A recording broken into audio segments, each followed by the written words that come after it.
Hey, and welcome back. So I'm going to try and do this video as quick as possible. I've recorded it twice and I've gone into the 15-minute mark. So let's get into this. Bonnie Henry's class action lawsuit classification hearing, which happened in December 12th to 16th. I'm a little late on making this video because I was kind of trying to get a hold of the lawyer and also CSASPP for comment or interview to be able to get some more information on the situation. Now, it's been about 3 weeks since I've listened to the hearings. So yeah, but anyways, to give you an idea, if you want to see any of the information I'm talking about right now in regards to this or keep up to date on it yourself, all of the links for it will be down in the description of this video. Please leave a comment if I get anything wrong that you're aware of and stuff like that. So the society that brought the case forward is called the Canadian Society for Advancement of Science in Public Policy, also known as CSASPP. They have a website, and it is right here. So COVID Constitutional Challenge BC, and also the Vimeo and the other stuff I will be then putting into the description so you can be able to find it. Now, in regards to the Vimeo platform, so if you want to watch it on your phone, you have to download Vimeo. Then you have to search that keyword. Then you have to look at the channel search. That's how you're going to find it. Yeah, it's very difficult, but there are a lot of rules on how these videos could have been recorded and put out. Very important. Do not reproduce. Do not take any screenshots and share them. Do not record anything, even if it's for yourself with screen recorders or anything like that. You're not allowed to do that. You can be held in contempt of court and tried, and you'll probably end up being charged. Like, that's exactly what's going to happen. Because there are a lot of rules on this, and all of that information is on the website as well. It's a really long order sheet that was released in November, but let's get into this constitutional challenge. So essentially, the group was made up back in 2020, and they were made up because of the issues that were happening with lockdowns and everything in regards to that.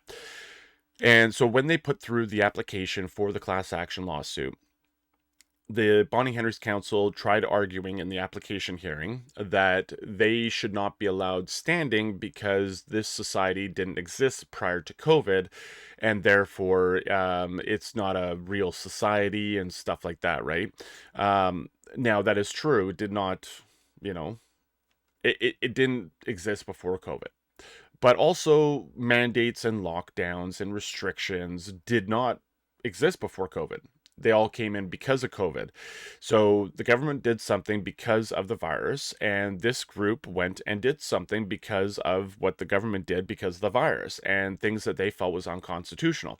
And there was a case, I don't know if I can say his name, but that was part of the reason why I wanted to talk to these people. That apparently was granted some sort of agreement on whether or not on what is constitutional and what's not constitutional, and they were using this as part of the classification hearing. Now, that's sort of the quick rundown of everything in regards to that. Now, I did reach out to them for interview, and I got an email back saying apparently they don't have enough bandwidth, and maybe after the classification is complete, that I can get an interview with them and stuff like that. I mean, bandwidth to me, I don't understand how you can have no bandwidth these days, unless you really don't have a plan. But it is what it is. And the lawyer never got back to me. I called twice, and just never heard back. So, anyways, let's get into the rest of this. So, if that's the right one, there we go. So this is going over how to watch the video. And like I said, you can go to download the Vimeo app for your phone and you can watch it that way. There it is a little bit harder. So they actually say, use your desktop or laptop if you're having difficulty. Essentially what you do is you download the Vimeo app. I hate that app. Then you go and search for the keyword down in the bottom that I'm going to give you, and it'll pop up with nothing because it's in videos. Then you have to go over to channels and click on channels, and then you'll get the playlist, and there'll be 5 videos in there. And hopefully after the next sit down for the classification, there will be more videos. Now, in terms of the classification hearing, it's very dry. It's a little hard to get through.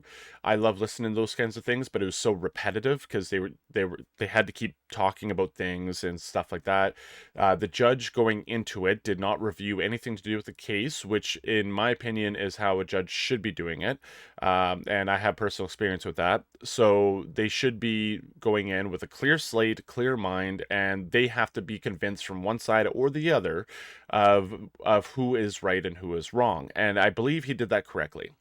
And honestly, I think he did treat this case properly. A lot of people were saying there's corruption, there's not going to go anywhere, the judge is corrupt and stuff like that. Well, no, I don't think anyone knows who the judge is, and those people did not watch the videos.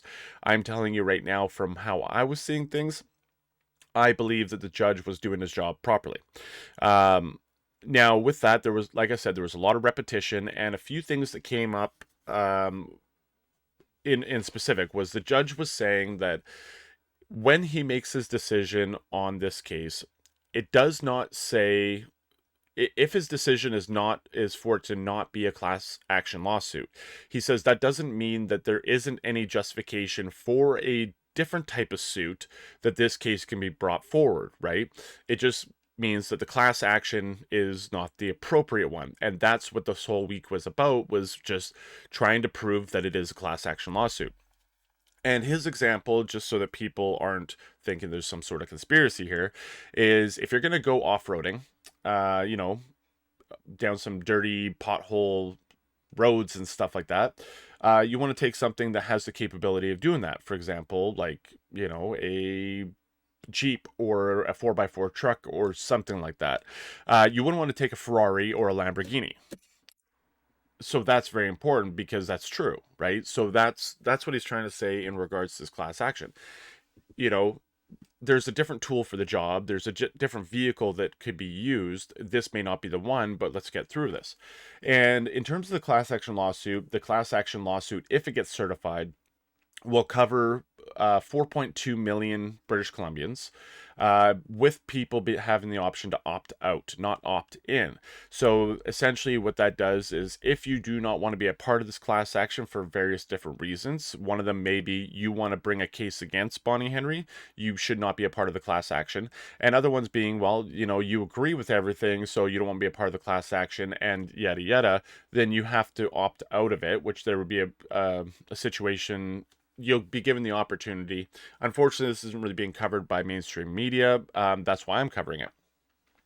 So there is that option as well. Now, another thing that came up in there, and it's in here, was the BCCDC, and Bonnie Henry's team was arguing that the BCCDC is not under Bonnie Henry's direct control. They are independent. It's kind of like how the Bank of Canada is supposed to be independent from the government, so the government can't control it.